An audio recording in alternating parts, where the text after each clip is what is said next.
Madam Mayor, you are all set and ready to go. Thank you so much. So I'm calling the new Council Affairs and Governance Committee to order. This is the first meeting, and we also have our new system, Civic Clerk. So we're navigating a few things. So thank you everybody so much. I have a little bit of a latke hangover, so I apologize for last night on Hanukkah. But it was really a very quick Hanukkah and really, really nice. So I really do have a latke hangover.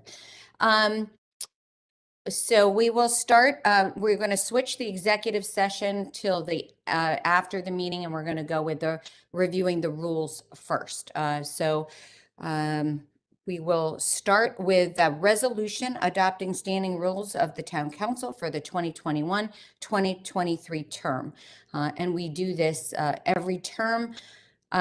This time we have some, I think some really good suggestions from learning from being virtual to running efficient meetings. And I'm really thankful to Corporation Counsel's office for their guidance throughout all of this time. This has just been a really difficult time to pivot to these online meetings and streamline them in a way that really was seamless to us and to the community. So I'm so grateful for their work behind the scenes to make that happen.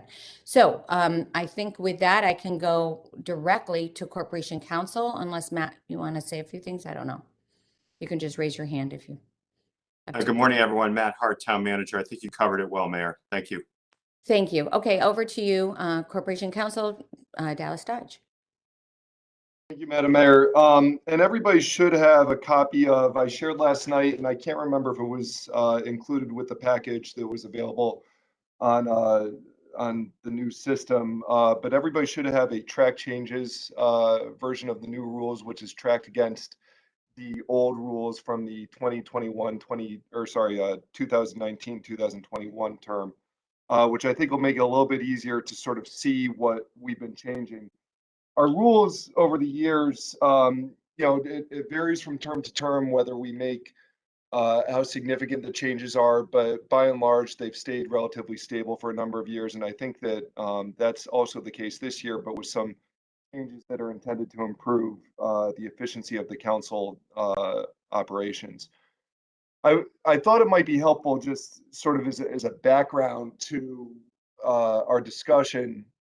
We don't always think about sort of the reason why we have legislative rules and the purpose that they serve. And that purpose sort of underlies a lot of the decisions that we've made and some of the suggestions that we've made changes. But the first thing is that legislative rules are really intended to ensure the rights of all members of the body to fully participate in proceedings, but particularly to protect the rights of political minorities.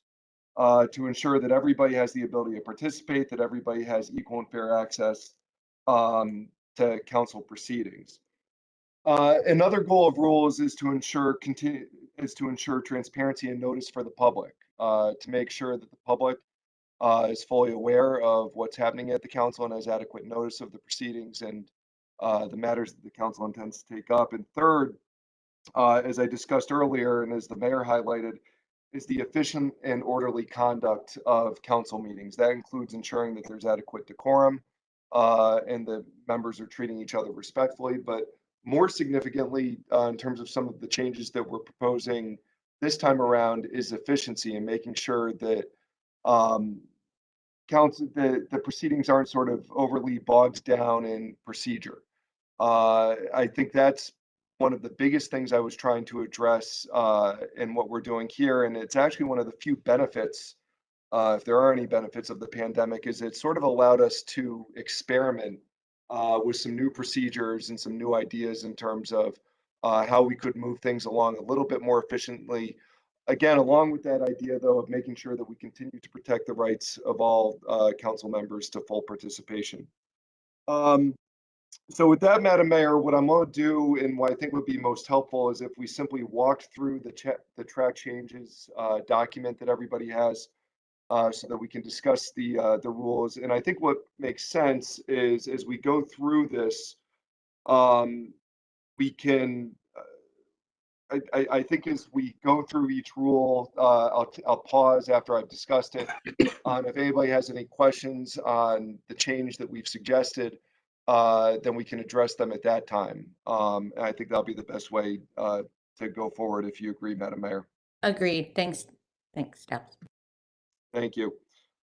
So Madam Mayor, on the first rule, 1A, little I, this is simply a conforming change. We had to, at the beginning of the pandemic, we had to change some of our budget adoption dates because obviously the timing of the pandemic initially hitting in March really took us a while to get up and running with virtual meetings, and we were supposed to adopt the budget in April.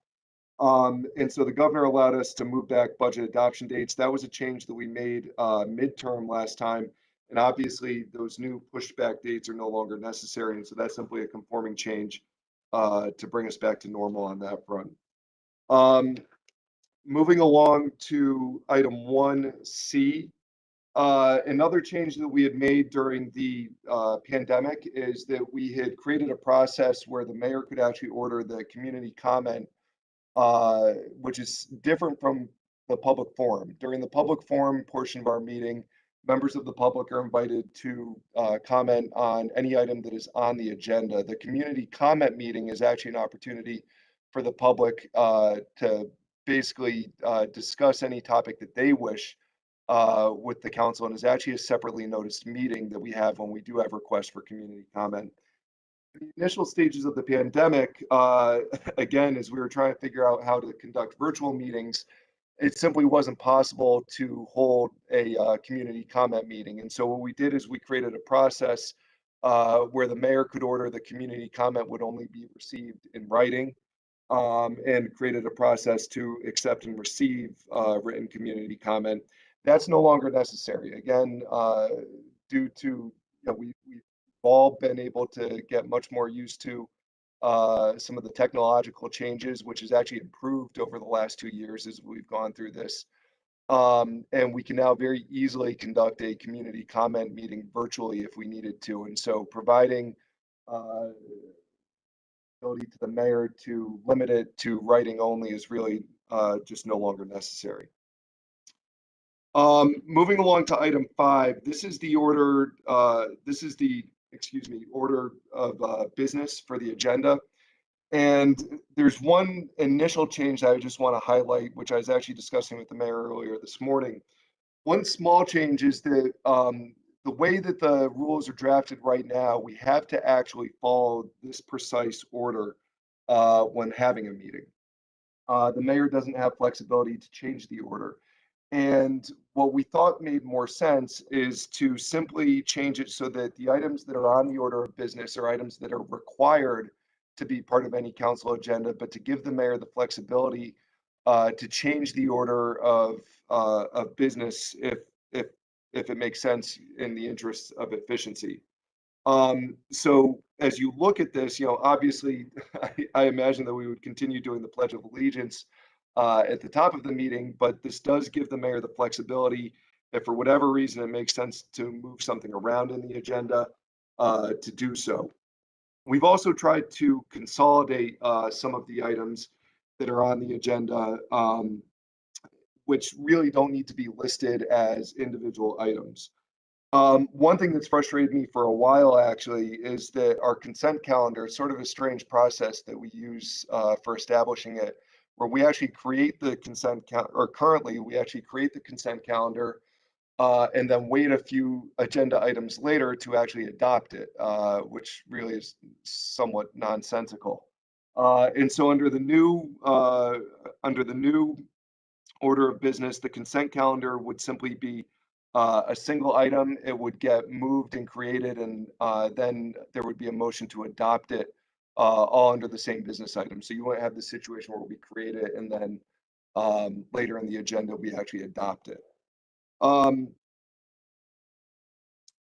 The other change, one thing that actually this was prior to the pandemic, a change that I introduced when I came in as corporation counsel. Previously, we would simply, as a standard matter of business, include appointments on the agenda. And we actually wouldn't notice the appointments that we were making. So appointments would appear as an agenda item, and then the mayor would typically and the mayor and the minority leaders, verbal motions at the council meeting, would simply appoint people to boards and commissions. What we've been doing for the last 2 years is that we've actually been listing individual appointments on the agenda. And so there's really no reason to have this as a separate agenda item any longer, because appointments will simply appear as new business under the agenda. Reports of standing and special committees has been consolidated under communications. And then we've also eliminated the item for having petitions as a separate agenda item. As I explained in my explanatory notes, this isn't to say that we wouldn't continue to allow petitions. We're actually required to under the town charter.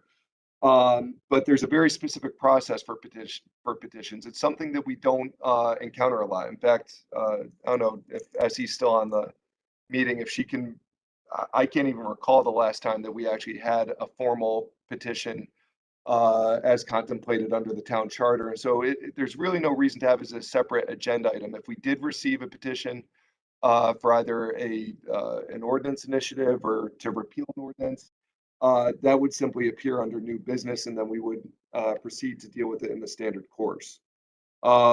So I know that was a lot, Madam Mayor, and I'll pause there if anybody has any questions about the changes that we've made to the order of business. Thank you, Mr. Dodge.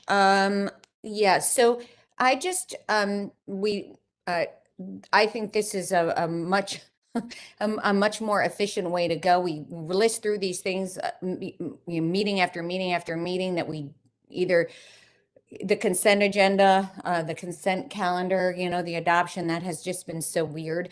But also, the petition item and the standing committees and the communication. So this is actually way more efficient.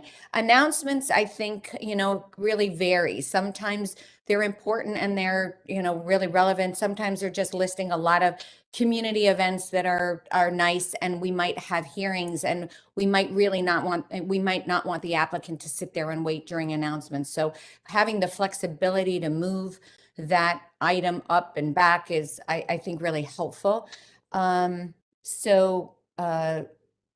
if we're expecting to have a good amount of zoning and applications coming to us. So we could have some pretty long meetings, and the efficiency of the meeting schedule is going to be really important. So the flexibility of being able to move things around, I think, is really appreciated. Okay, opening it up to any comments or questions. Mary's the only committee member on this. Liam, I think, is probably in shock. You should be awake right now. Sorry. Congratulations to Liam and Finn. But I'm sure I remember those days. I think I missed those days. I know, I'm crazy, right? Yeah, they're awesome, but they're exhausting. So anyway. That's true. Yeah. So any questions, Mary? No, I think you and I had spoken about this briefly, and I think any move we can do to be cut the agenda and more efficient. The only comment I think I'd like to make, I did read this last night when I got it. I appreciate the run through, Dallas. I'm not sure I understood the subtleties here. I just want to make sure that, for those citizens who pay attention and follow the meetings and the agendas, that they realize, and I don't know how you would do this, that I'll just say petition, for example, or appointments, or one of the things that we're consolidating into communications, or one of the other categories that they can still submit things to talk about those things. That's the only thing, because when you look at it, when it's so skinny down, you might not know what goes with communications or new business that we're rolling up into it. I don't know if I'm making sense, Dallas, but since those things that we're crossing out could be covered in those other broader categories, would we still list them, or would we completely not? And then, I don't know, so people would know where they could insert process or something. I don't know. I'm hoping you're making sense. It's a lot to absorb these things, but My point being is just that if the things that we're crossing out and consolidating, that people know where they are and they could perhaps, address them or something. That's the only thing, but I do like the efficiency. So thank you, Mayor. Thanks. Thank you, Mary. Those are good questions. And Dallas, you want to? Yes, thank you, Councilor Fay, and the point is very well taken. It's actually something that I thought about as we were consolidating this, as we were consolidating the list. And petitions in particular, and this is actually related to the discussion of Rule 7, where you see that we've made some conforming changes here. I actually think that our rules are almost a little bit, our current rules are almost a little bit misleading right now, in the sense that I think some people might look at this and think that petitions are, that it might be possible to provide a more general petition to the town council on almost anything, when really, as you can see, a petition is a very specific process that is established under the town charter that only has to do with the passage or repeal of a town ordinance. And so I think that this is a little bit more consistent with that process. I think that the way it was previously, where petitions was simply listed as a separate item, might have almost given the public the perception that it was sort of a general petition process, which isn't the case. Really, I think that for members of the public, if there's something specific that they want to discuss, that they feel that is important for the council, but isn't in the way of either modifying or repealing or adding an ordinance, that would be appropriate for a community comment meeting. And of course, the public can continue to participate in meetings as part of the public forum. But no, so Councilor Fay, the point is very well taken, and it is something we had considered. But I think that just sort of continuing to list, over 18 agenda items, half of which we never actually use, I sort of erred on the side of efficiency in making that suggested change. I apologize. I'm just staying for one moment to close the door to my office. No problem. And then just to follow up, and as far as new business goes, all of those items are listed as they have been. So I don't think those are are going to, I think people will be able to find them. It's always hard when you change a new system, but I think this system is easier to use and a little, going to be easier for hopefully the public to follow. Hard when you're, not used to navigating on a technology period. So for those people that might not have the ability to do that or the comfort, it might be a little challenging, but. Yeah, no, I like this approach. I really do. And like I said, you and I had discussed it briefly. I just know we all work really, really hard for open transparency and open government. And I just want to make sure that when people look at the agenda, they realize they still have the same, I don't know if I want to call them rights, but they still have the right to participate in our government. So that was my only concern, but I think you've addressed it fine. And I do like the shortening of the items for sure, and get in consolidating the ones that we hardly ever talk about. So thank you for your explanation, Dallas. I appreciate it. Thank you. Thank you.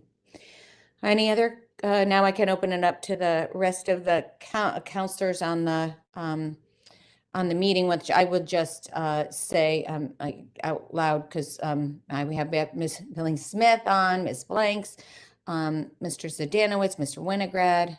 I think that's it for other counselors. So any questions from the floor? Okay.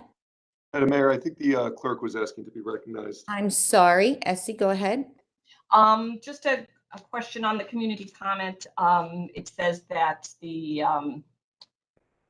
it should be put on its next regular meeting, which is not less than 7 days. I think sometimes our schedules are so packed that the mayor usually makes the decision on when the community comment will be held. We try as much as we can to have it at the next meeting, but and there were also some limitations in the former rules about not having a community comment in November or during the summertime. Is that purposeful? You want to make it available 12 months? Those are really good points, Essie. So, the community comment, I mean, the hope would be that we could get someone on, the next meeting within, a 7-day, giving 7-day notice. But it might not be possible, or it might be at a time, if we're starting public hearings at 5:30, it might be a time that might be difficult for someone to get there. So, that's a good point. So if we can have flexibility in that, And usually it can be, if you want to say mutually agreeable, or have the mayor, because we make every accommodation for people that, as for example, our next community comment is going to be on January 4th, which is not a council night, but it works out for the individual and for you. So you have flexibility there. I just want to make sure you still have that flexibility. yeah.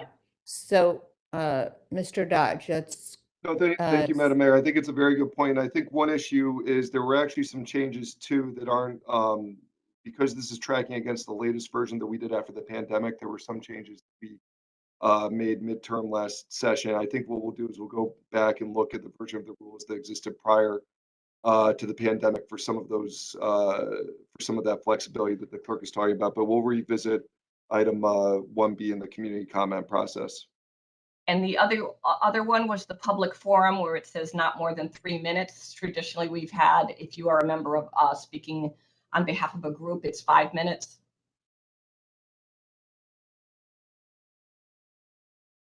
I thought I saw that in there, though. I mean, I'm looking, unless I'm not looking at the right version.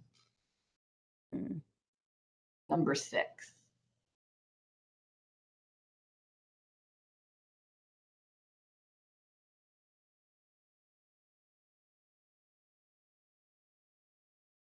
I saw it somewhere later. Then item 7, Madam Mayor, on communications. But yeah, yes, Madam Mayor, typically, somebody who's representing a group is allowed to have 5 minutes to address the council. And I think the way that we've interpreted that is typically it's in item 7 where we talk about somebody who's representing a group for a communication can speak for 5 minutes. But I think that sort of the way that that's worked in practice is during the public forum, we'll usually allow a group to have 5 minutes, but we can look at perhaps formalizing that process in item 6. I know, particularly for like budget hearings, when the public comes to speak, we have groups coming. And that's not a change that we made to this latest round of rules. I don't believe it's something that we changed during the midterm rules last time. So we'll just look at the history and make sure that we're staying consistent with what we've done in the past. Yeah, right. That wouldn't be a change. It would just stay Right. as is. That's nothing that we were attempting to change as part of these rules. Right. Okay. So, okay, let's keep going, and then we can talk about the process of make sure we're adopting, we're ready to adopt this because we have to adopt it at our council meeting. It has to be, so we can, right?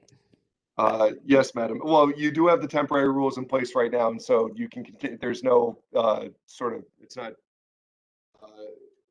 there's no clock ticking on those, so you can continue to operate under the temporary rules if necessary, if we're not ready by the next council meeting. But I think that the changes that we've discussed so far, unless there's a surprise later in our meeting today, we should be able to make any necessary changes in preparation for the next council meeting. Okay. Okay. So Madam Mayor, moving on to item 8, this is a pretty simple change. Right now, moving an item to the consent calendar requires a second. I think, as you know, Madam Mayor, I would eliminate seconding motions altogether. It's a really unnecessary and sort of antiquated practice of requiring it. It does sort of, I guess, ensure that at least more than at least one member of the body does want to debate a motion. But I don't think in my entire time serving in government, I've ever seen somebody make a motion and not successfully get a second for the motion. But particularly in terms of creating a consent calendar, which is really a purely procedural matter, there's no reason to require a second for placing items on the consent calendar. And so that's a very simple change that we made there. Okay. Any question? Oh, no, keep going. Sorry. I think, well, that you're pausing on that item, right? So that was a standard. Yeah, no, I'm Any trying to questions? just pause after every rule, Madam Mayor. Yeah. Any questions or comments on that? Okay, keep going. I just have to take my video off for 1 minute to close it. But keep going. So Madam Mayor, moving on to Rule 12, this is trying to actually create a standardized process for sponsoring agenda items. Right now, we actually don't have a process set forth in our rules for sponsoring agenda items, and it's been sort of ad hoc, which has led to a bit of a scramble at times where sometimes when an item is proposed, I know that you're scrambling to find out which members of your caucus are interested in sponsoring it. And then it requires communication with the minority leader to find out which members of his or her caucus are interested in sponsoring it. And so what this does is it actually sort of removes you as leaders from having to play air traffic control with trying to figure out who wants to sponsor different various ordinances or resolutions, and would simply allow any member of the council to co-sponsor a resolution by emailing the town clerk, and they could actually even do it after the ordinance or resolution is adopted if they were to do so by 10 a.m. the next day. This is a process that I actually borrowed from, as everybody knows, I previously was an attorney at the state capitol. And it's a process that I borrowed from the legislative rules. I think it works well as long as the clerk thinks that from a practical perspective, she thinks she can make it work. And I'm happy to answer any questions. Okay, are there any questions? I think this is again, an important change because this has been challenging. So I would like to get Mary, your thoughts, and anybody else might having a problem with my internet. Okay. Maybe Dallas, if you may explain a little bit. I guess it's kind of a subtle change. I don't know that it's a big change. Usually what we try to do, and the mayor does, we try to work together, and if a resolution is or an ordinance is coming up, she reaches out, and if her caucus decides they want to sponsor it, to see if we want to sign on.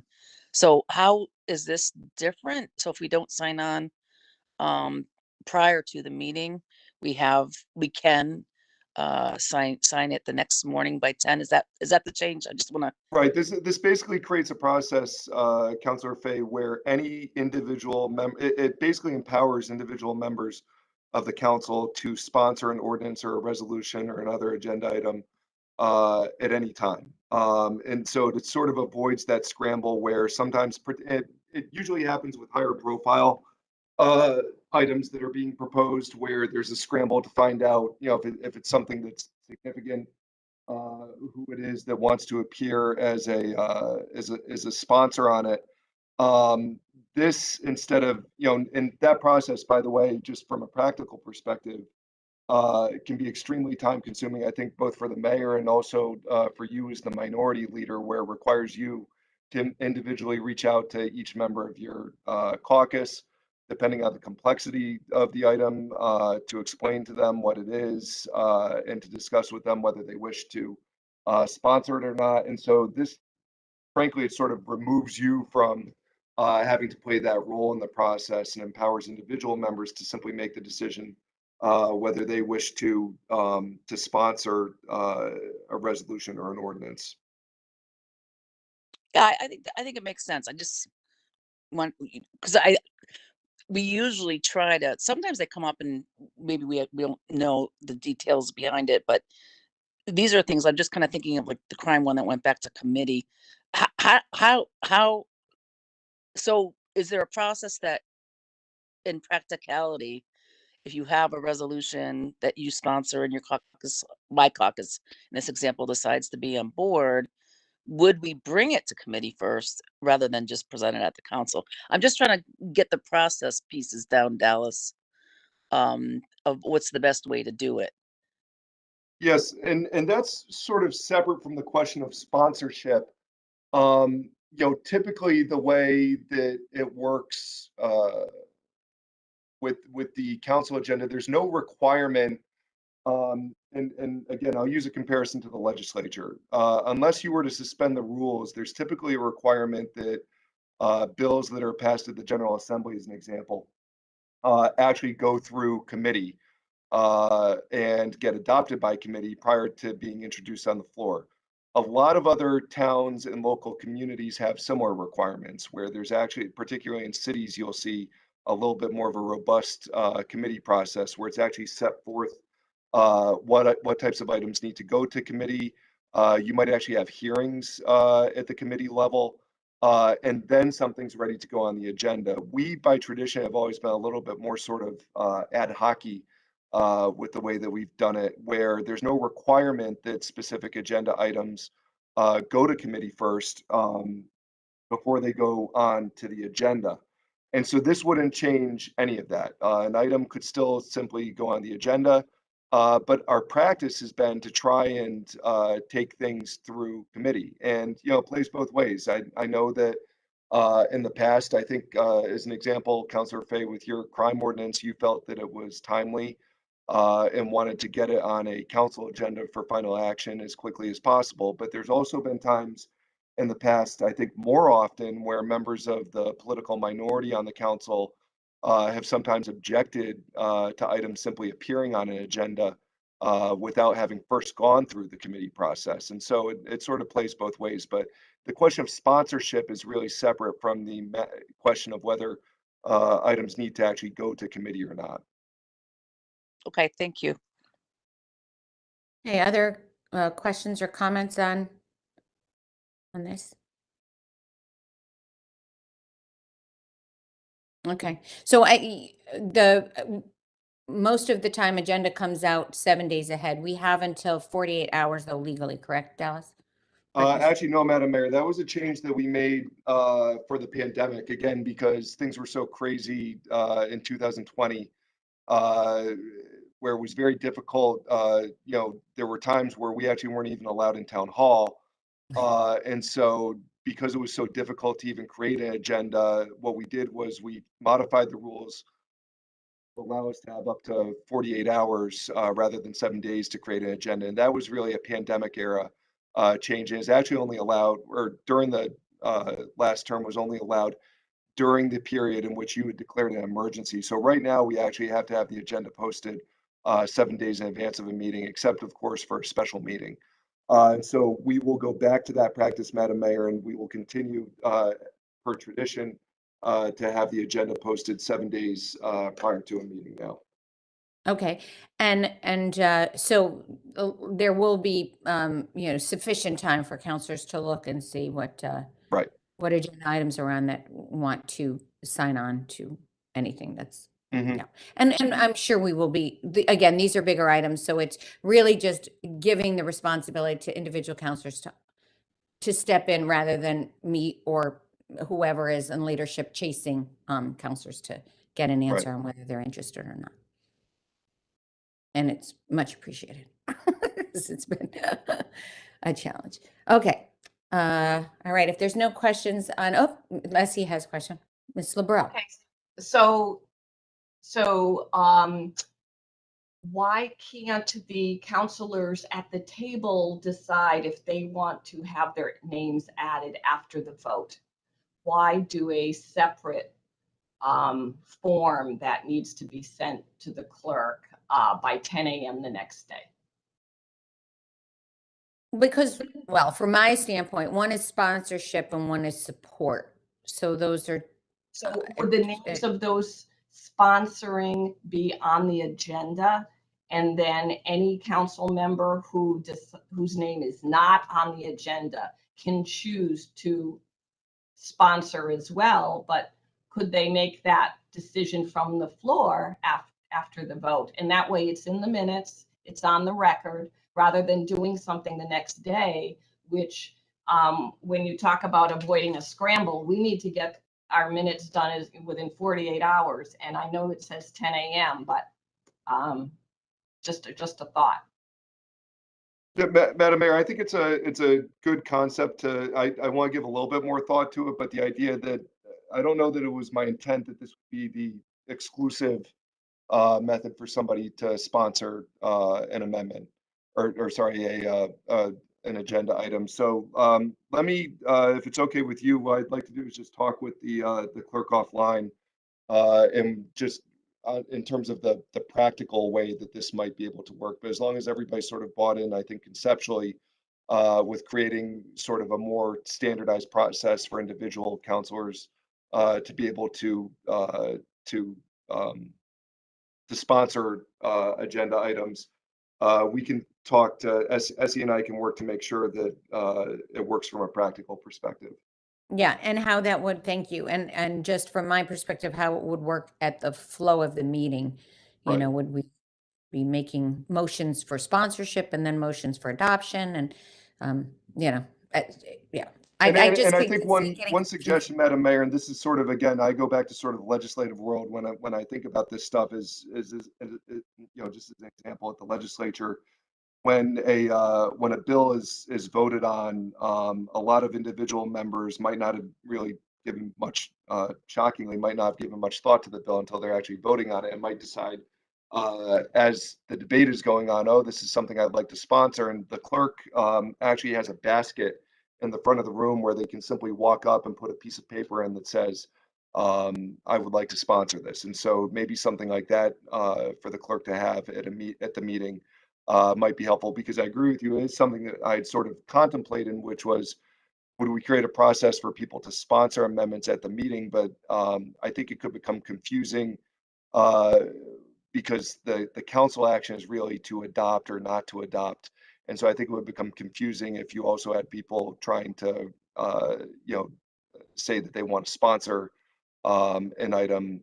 So I think, you know, we'll give a little bit more thought to how this process works, but it sounds like everybody sort of agreed that from a conceptual perspective, we'd like to standardize it and to make it more of an individual decision for each counselor whether they'd like to sponsor. Okay, agreed. Yeah, and if it's more administrative from the sponsorship side and rather than, you know, procedural in the in a meeting structure, I think again, I think it could be a little confusing. So I like that idea of a basket or something like that. Okay, if we can go off, continue to, yeah. Thank Go you, ahead. Madam Mayor. So moving on to item 17, this is a little bit sort of getting into the arcane minutia of Robert's rules. But one concept that the town manager introduced when he first began, and it took us a few years to implement it, but I think it's a very good suggestion, is the ability to sort of conduct council workshops, which technically under Robert's rules, we've been doing as a committee of the whole. But again, if you want to be very technical about it, under Robert's rules, when you create a committee of the whole, it's really supposed to be for one express purpose. It's actually supposed to report back out with a specific report back to the main body. And so I think the better practice is actually to use something called a quasi committee of the whole, which is a much more informal process, has a lot more flexibility under the rules. And I think this would be the process where we would continue to conduct council workshops and things of that nature. I don't know if the manager wants to discuss a little bit more about the benefit of the way that we've been conducting that type of thing, where I think it's been particularly helpful for the budget as an example, where, you know, technically the budget is the purview of the Finance and Administration Committee, but given the importance of the subject, we usually get a high level of council participation in those meetings. And so we've been conducting it as more council workshops. And so, Matt, I don't know if you want to comment a little bit more on how that process has worked and how it can continue to work in the future. Thank you, Mr. Dodge. Mr. Hurt. Thank you, Mayor. Thank you, Mr. Dodge, Matt Hart, Town Manager. Yes, this is an item that we've used with some regularity, especially over the last couple of years. And there may be an item of business that may cross various committees. The budget is a good example. Our initial response to the pandemic was another, our outdoor dining initiative, et cetera. You know, another good example could be a town council retreat. You know, if we'd like to conduct a retreat at some point and set policy objectives for the term, any number of examples you can think of that, arguably could fit within your various standing committees, but would include more than one of them. And it's just, in my experience, it's a chance for the council to get together, roll up your shirt sleeves, so to speak, and work on an issue in a more informal and productive manner. Thank you. Thank you, Mr. Hart. Yeah, this has been, I think, tied our hands a bit, and it's been a little hard to schedule and to make things fit, and this would be a much better way. But we still have the same public. Could you just, Mr. Dodge, just review the public notice and those kinds of things, or the Yes, it would continue to be noticed in the same way that we notice committee meetings currently. This is really, again, it's providing you with the flexibility to, it's providing you with the ability to conduct these workshops in a much more flexible manner. Again, if you look at the rule right now, committee of the whole can currently only be formed for the purpose of considering a single subject. The debate is limited to that subject. No other subject can be introduced until a motion to resolve it and a report has come out of the committee. And so this is just creating a more informal process so that we can have a little bit more of a conversational discussion on anything that we might want to discuss at one of those workshops. Yeah, this could be one of the most meaningful changes that we make on this. So thank you. Any questions or comments on this? Mary, you first. Anything? And don't feel like you have to, just say. Yeah. No. This is great. And I guess my only comment would be is that you never know when these kind of situations are going to arise. I mean, who planned on COVID and everything? So the flexibility, I think, is perfect. So thank you both of you. Thank you. Any questions from the floor? Okay, I thought it was Mr. Winograd's hand, but I don't think so. Okay. All right, go to the next item. I think we've kind of already covered this in the meeting, but it'll just be a review. Yes, thank you, Madam Mayor. So obviously, for item 18, a suggestion that we made was to consolidate some of our committee structure. You were all sitting in the first meeting of the Council Affairs and Governance Committee. Just to note, by the way, we did already make this change in the temporary rules. It's one of the few changes that we actually already made there, and the reason was simply so that we could get going with our committee process. But this will obviously be included in the permanent rules if you choose to adopt them. So the Council Affairs and Governance Committee, what this is really intended to serve as, Madam Mayor, is almost sort of a council leadership committee. It's sort of a combination of the previous rules committee, but also consolidates in. We had previously had a government relations committee that was responsible for sort of the council's relations with other governmental bodies. And simply consolidates that under this council leadership concept. The other change too, Madam Mayor, we had previously had an education liaison committee. Mr. Zdanowicz may appreciate this, as I'm sure from his previous role on the Board of Education, is that the council's purview over the Board of Education is really simply limited to the line item in the budget. The Board of Education is intended to operate as an independent authority, setting school policy, and the council really is not supposed to have any role in that, other than making sure that the budget is appropriate within the needs of the town. And so what we thought was most appropriate was to take the Ed Liaison Committee and to eliminate it and to consolidate that function under the Finance and Administration Committee, so that, because it's really, in terms of the council's jurisdiction, it's a matter of simply reviewing the Board of Education's budget. And so those were the two changes that we made there, Madam Mayor. Thank you, Mr. Dodge. And again, I think these are good changes and are fit the function better and more appropriately. Ms. Fay, any comments, questions, and then I'll open to the floor. No, I think it's good. I think the combination makes a lot of sense. You and I had the opportunity to speak about it briefly before the assignments went out. So I'm comfortable with all the changes. Thank you. Thank you. Any questions, comments? Okay. Mr. Dodge, back to you. So moving on, I'll discuss the changes to items 28 and 30 together. These are actually, I was actually a little surprised that this language was in the rules. This is something that Mr. Hart actually brought to my attention. It was in the midst of the meeting. I can't remember what had happened, but Matt actually went back and read the town charter to see what his rights of participation were in the meeting, and they're a little bit more expansive than what is contemplated in the rules.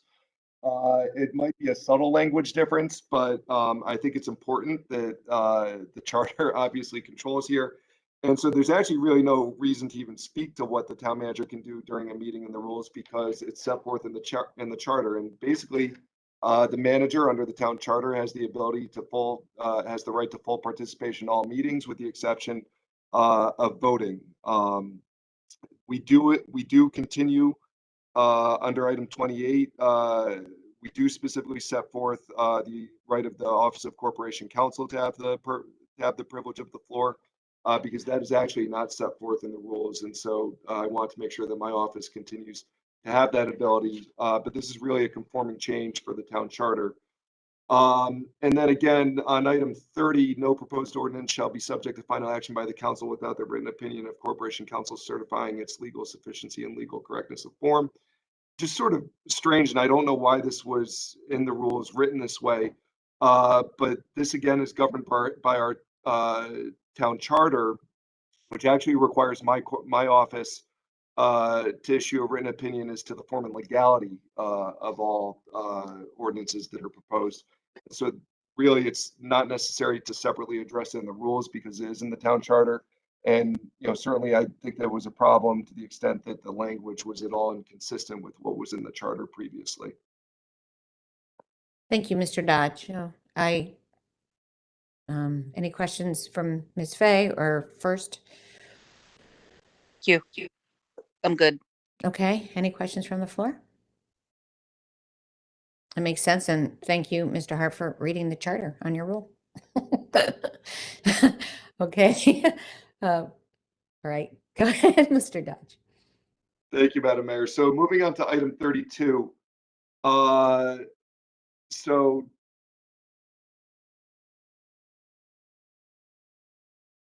item 32, sorry.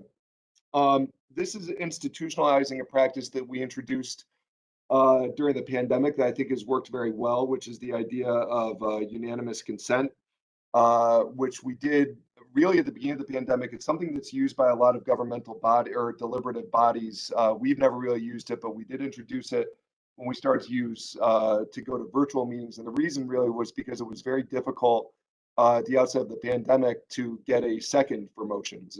And particularly, I've already expressed to you all my opinion on seconding motions. But it's a practice that I think has been helpful to move business along. We do keep it limited so that only the president or the vice president can make a motion by unanimous consent. But just the way that it works, you've all had some experience with it, but I do know that we have a couple of new members of the council on here, is that basically for a procedural motion, the president or the vice president would simply say, without objection, I move that we adopt such and such. And if no councilor objects, then the motion is adopted. It still does preserve the right of any councilor who, if they, for whatever reason, think that the motion should be debated, or if they think that they would be voting against the motion, they can obviously object and the motion would then be debated and voted on separately. But I think it's something that's really helped make it a lot easier to move us along a little bit more quickly in the conduct of our meetings. Thank you, Mr. Dodge. Agreed. And this has worked, was really important for us to, and again, the beginning virtual meetings, really helpful. Any questions? Ms. Fay first or comments? This is totally logical. I think it will work. It's much better. Thank you. All right. Okay. Next, Mr. Dodge. Thank you, Madam Mayor. So Rule 35, this is under state statute, we're actually required to provide written notice of certain items, particularly meeting notices and that sort of thing to councilors, some cases at their place of abode. which means it actually needs to be delivered to your house. However, we are allowed to create a waiver process for that, which we've had in place for the last, I don't know, I see, how long have we been doing the electronic waiver for? Couple of years, I think. Couple of years, yeah, but this is a practice that we've had in place for a while. There's two changes that we've made. First, I don't think it's necessary to prescribe the exact form of the waiver. I think that allowing my office to simply promulgate a method for waiving that right is important. And then what we do include here is something which we now have the technological ability to do, which is that each counselor is already being furnished with a town computer, but this will require each counselor to be assigned a westhartfordct.gov email address. This does not mean that you have to use the email address. However, I strongly urge you to do so. The reason for that is that one thing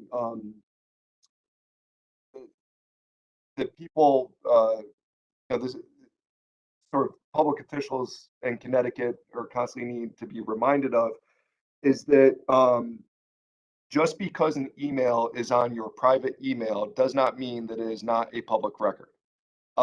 Whenever somebody emails you or texts you in your capacity as a public official about an item of public interest, that becomes a public record. And so my strong suggestion to all of you, and I know it's unavoidable sometimes because so many of you in your networks, people have your private email addresses, and so it's sort of difficult to force everybody to use your official address. But I really strongly urge you to use your westhartfordct.gov email address if possible. And IT can help you if you like learn how to set that up with your personal device or with your government computer. They can also even set it up so that it automatically forwards to a private email or something like that. One thing I did when I was on council is I actually made it a practice where I had a private Gmail address, and anytime I received a email from somebody that I thought was a public email, I would actually forward it to my dallasdodge@ct.gov email address. And that way, if we had ever gotten a FOIA request, instead of having to have Corp Counsel go into my private email to see what was subject to disclosure under FOIA, I was able to credibly say that everything has been forwarded to my official town address, and you can look for it there. The other reason for it too, and this is separate from FOIA, but the town does occasionally get sued from time to time, and it just makes it a little bit easier in terms of discovery and that sort of thing if we can have everything in one place. So again, it's not a requirement, but I strongly urge all of you to use your official email address that we have furnished you with. Thank you. May I Yes, comment on that? go ahead. Yeah, thank you. I understand how important this is, Dallas, especially for dividing church and state, so to speak, when these requests come through, or anybody really could come and ask to see your texts and emails. My comment is with the new system, and honestly, it's so new, I haven't really had a lot of time to play around with it. I had the West Hartford email address. It didn't work. I wasn't getting things. It was hard for me to sign on outside of town hall building. So I switched to a Gmail, but I'm hopeful that we're going to have an easier time with it. Cause I know other counselors, I mean, if you look at our addresses, we always had the option to use the West Hartford, .gov. But it wasn't working. So that's my only comment. And rather than tie up IT resources with each one of us coming in and asking for help can take time, because even when I did that address didn't work. That's my only comment. So some of us are still on Gmail simply for that reason. So if someone can give a heads up, Matt, maybe you to IT to kind of maybe troubleshoot ahead of time of why those addresses don't work so well outside of town hall. I think that would be helpful, and I'd be more than happy to switch back to that. Thank you. Thank you, Ms. Fay. And I struggle on some of my, again, I'm sure other people on the council that are younger or more adept at these things don't, but there's certain devices that I really struggle, others that are seamless. So my phone is fine. My computer, my older computer at home is really, I struggle with it. So I agree, but I think it's an individual, depending on your devices, it's a bit individual. So, but anyway, the advice is correct. I mean, we really, all of Dallas's comments are right, and it would be better to collect those things in one. So unfortunately, I have everybody go into both of mine, so it's not really helpful.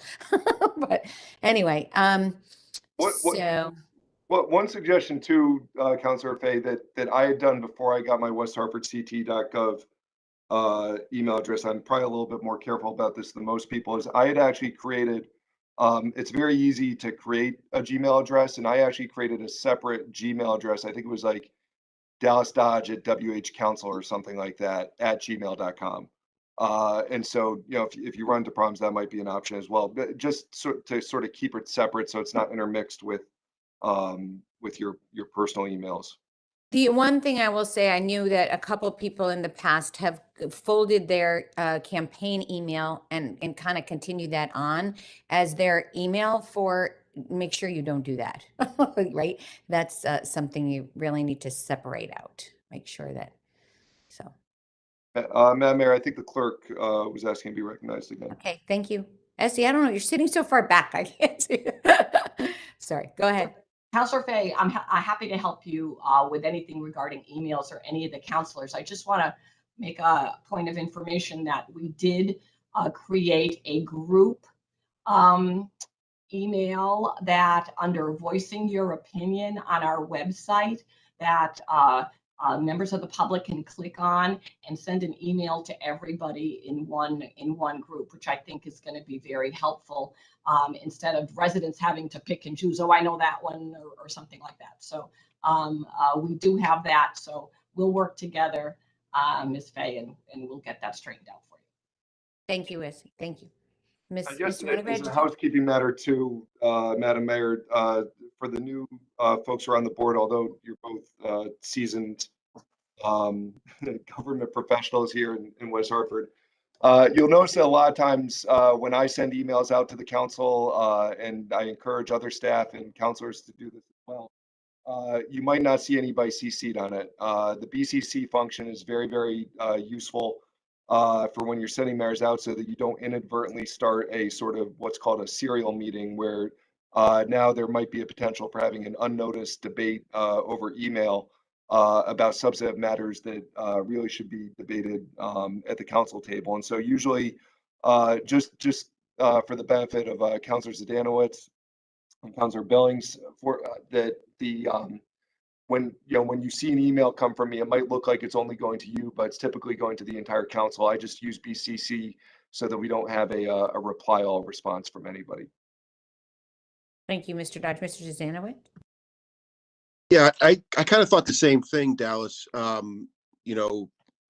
previous experience at the Board of Ed is you can't really reply to all because of the meeting. And then, some text went over this past week, and I thought about the same thing because everyone was replying to the text. In my past practice, I would never do that, to reply all to a major text like that. So I'm questioning that as well. So should we incorporate that too? Is that something that we should be careful of? Yeah, I think it's a good practice. For the text message thing, usually that's something where there's a timely news event or emergency in the town that the manager feels that the council needs to be updated on. Text message is the best way to do that. Unfortunately, there's no way to sort of do the BCC response to it. I know that there is sort of a instinctual desire to respond to that text message. I think typically, particularly the responses in response to like a news emergency that are sort of, thoughts and prayers, that sort of thing. That's not really substantive debate. And so I'm not worried about that triggering any kind of, serial meeting or anything like that. But yeah, the best practice is that anytime you see all counselors included on communication, just avoid replying all. I know it feels a little sort of inhuman. It's not what we typically would do in normal life, but it really is the best practice. Thank you. Mr. Winograd? Yes, thank you. back to the email issue. I mean, with email, it's one thing. Part of, I think what really fouls up the computers is scheduling, is calendar invites going to a different email. And I've been nervous about getting sort of an official address, because if then I get invites to that, I can't even quite incorporate Google into my sort of my shared calendar, except from my phone. But otherwise, so that's just one other. It wasn't a problem previously, but now with everything being Zoom or WebEx, I'm not sure if there's a way around that to make the calendars work, even with an official email. Yeah. Thank you, Mr. Winograd. That's also why I have emails to both. So you're right. I mean, it's true. And I think, again, people that are more handy on on technology probably have an easier time with updating their calendars to incorporate. But anyway, but point well taken. And maybe maybe we can have a tutorial. I don't know. At some point, Matt, I'm not sure. Mr. Hart. Thank you, Matt Hart, Town Manager. Yes, Ms. LeBreau and I can review that with IT and incorporate that into our upcoming orientation. And just to comment briefly on the group text issue, generally we only use that for public safety or emergency management matters, or just to alert council to an upcoming meeting. We would not use it for an item of council business, because that would arguably violate FOIA, our Freedom of Information Act, as Attorney Dodge has explained. And just on that point, remember, texts are also subject to FOIA, like emails. Right. Thank you, Matt. Okay. All right. Anything else? Okay. Let's You will all work get on. lectured on this by Gina in much more detail at council orientation, by the way. So moving on, the last change that we have, I'm very pleased to delete Rule 42, which we had added during the pandemic, which was the rule that basically allowed us to conduct virtual meetings. Since the time that was adopted, the legislature has adopted legislation that allows us to conduct virtual meetings. And so that would supersede that rule, and it's no longer necessary. Those virtual meeting rules are going to be in place until April 30th of next year. And it is my sincere hope that after April 30th, there's no need to extend those.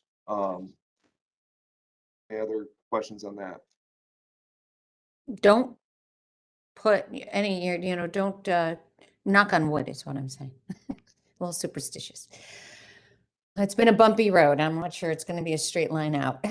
So, any questions on that? No, just a comment. I think we adopted very well and adjusted accordingly. And while it's better to be in person, I think we did a good job. So thanks to the folks behind the scenes who made it work.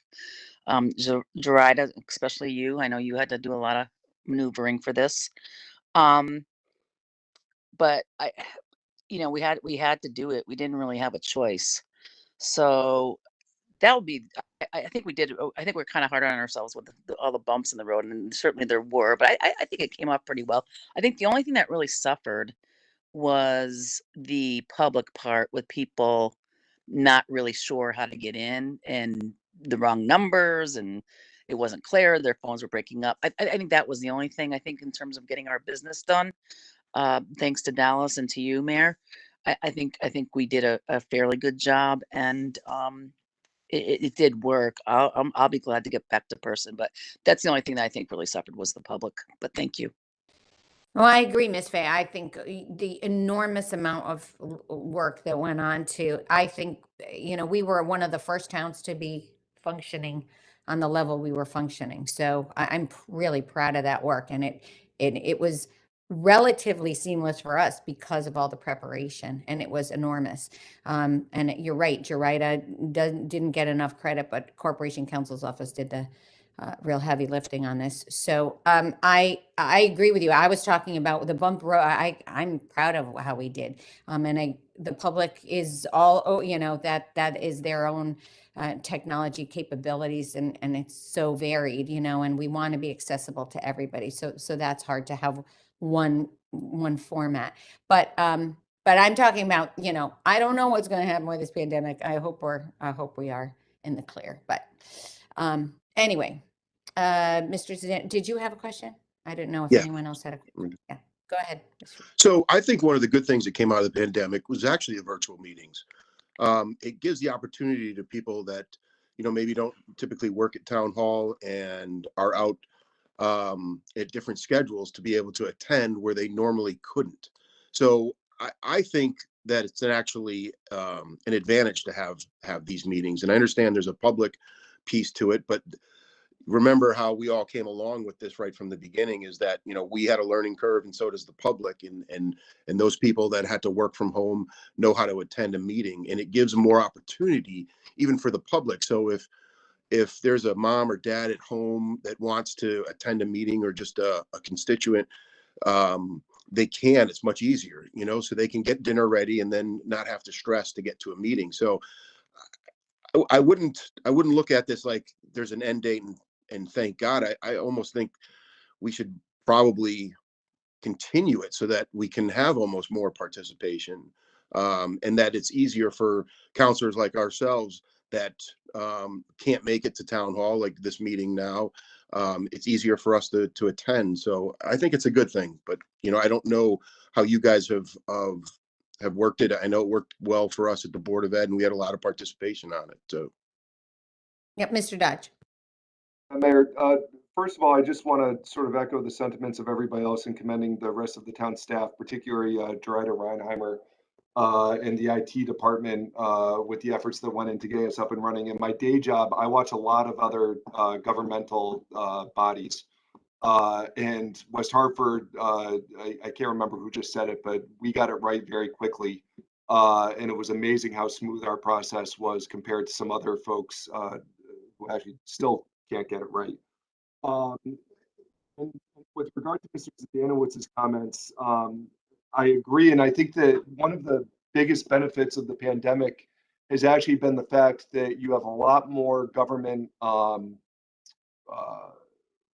meetings being broadcast, committee meetings that wouldn't previously be publicly available to the public are now publicly broadcast. And, like this meeting is an example, probably wasn't something that would have typically been broadcast on West Hartford Public Access previously. And so that's a very good thing. One thing that we encountered about a year ago, and it's still very true, is as things start to open up, the concept of hybrid meetings was introduced, where a meeting can be conducted both in person and virtually. And I think that the technology isn't quite there yet, but I think eventually that's probably where we're going in terms of access, because right now it's very easy for us to conduct a virtual meeting, and it's very easy for us to conduct a in-person meeting. It's when you try and marry the two and do sort of a hybrid meeting where you have both the in-person participation and allow for virtual participation that it's very difficult. But I think that's where we need to get to, because there are benefits to the public, as Mr. Zdanowicz pointed out, the busy parent who maybe can call into a meeting but can't actually come to town hall, or for yourselves who are unpaid volunteer members, to be able to do this sitting in your own home right now is beneficial. But there's also sort of a sequestering effect to that as well, where particularly with other bodies, you might not be quite as accessible to the public, or sometimes there really is a benefit to that in-person contact. And so I think that probably the future of public meetings in the pandemic accelerated something that already started in terms of the need for technology to get there, is sort of the hybrid model. I don't think we're quite there yet, but I think it is the direction that we're probably headed eventually. Okay, I know that Carol has to leave and we are going a little above and beyond the time and we still have an executive session and I just, this informational, the executive session, we're actually going to vote at the council meeting, but I just wanted, you know, if anyone had any questions and just inform before it goes on an agenda item. But are there any questions on this particular or anything in the rules before we move on to executive session? No, I just need to inform you that I have a dentist appointment that I need to go to. So I, I might call them and cancel because I know this is important. Well, it really, I mean, well, I mean, it's kind of, um, yeah, anyway. So couldn't we move into executive session now and Mr. Dodge?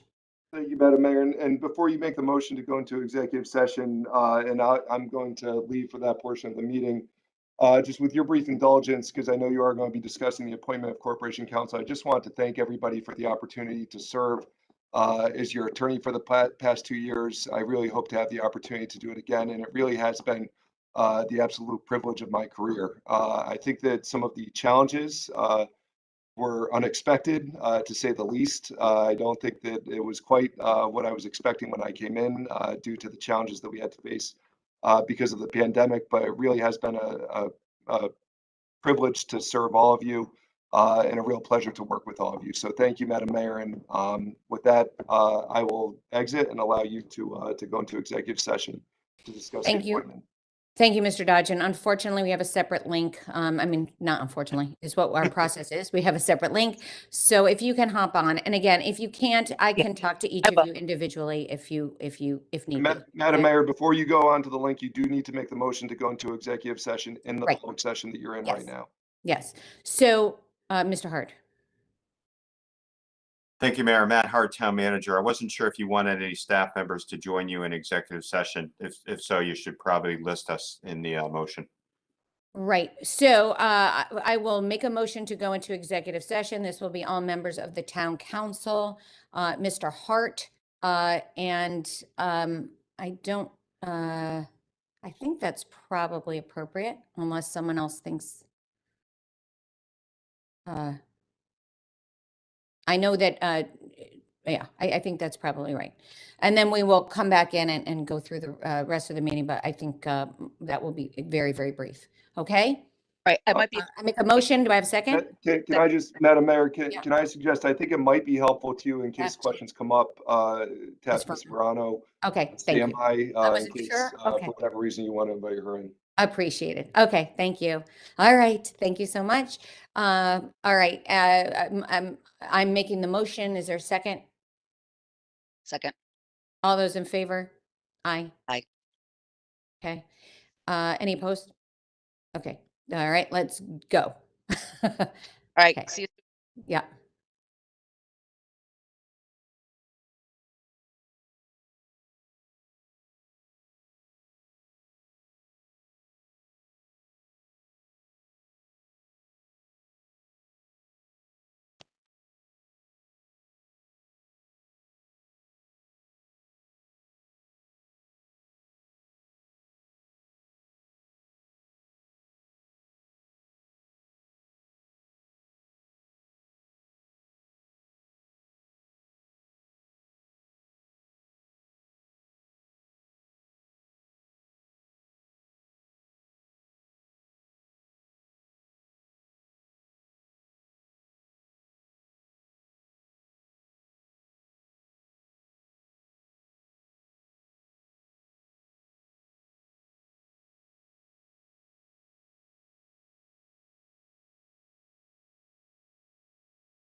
Hi, thank you for. Hi, would you like me to send you the link? Yes. Okay. Ah, I can't find it. I'm looking and looking. Dang. Oh, so frustrating. I'm in my Gmail.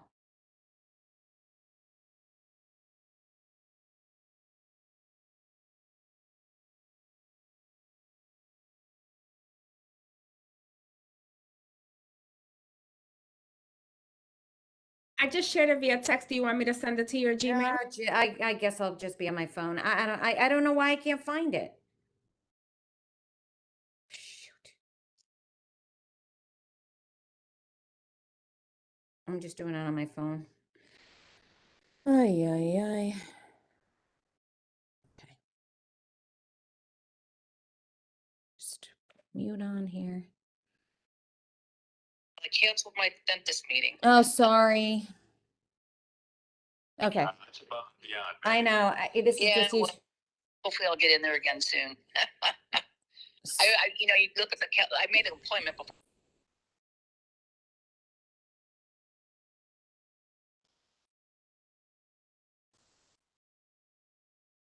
This is regular session. Do you want to get back into executive session?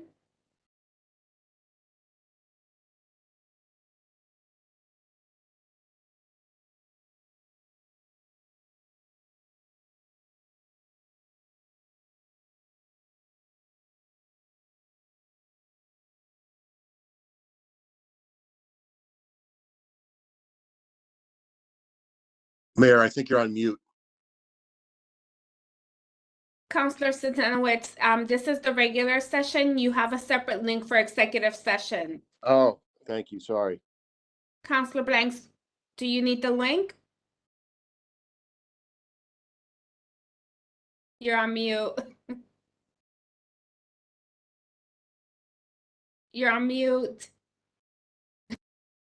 Sorry, can you resend it to me? Because it looks like I have two links and they're close to one another. Okay, yes, Thank you. you're welcome.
Hello?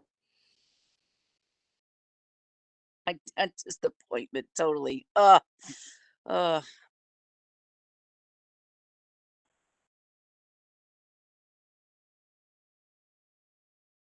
there we go.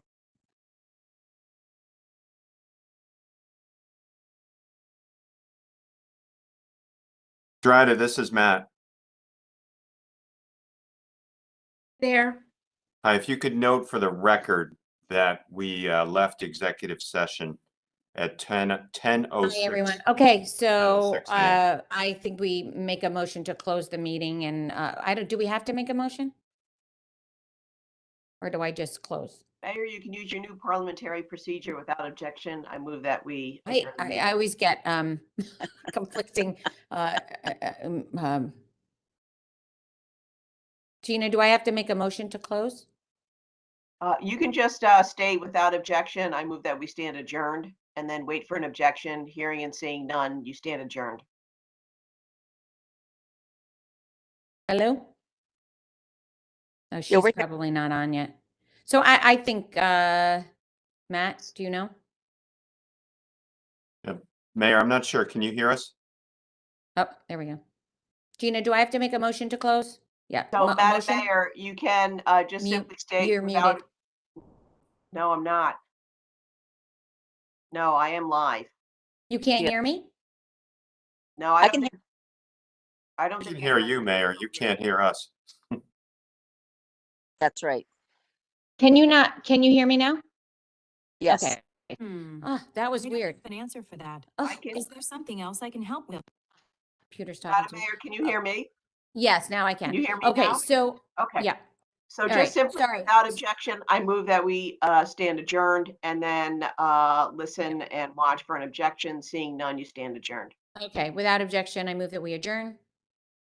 Seeing no objection, we are adjourned. Thank you guys for staying with us so long. All right, take care. Bye.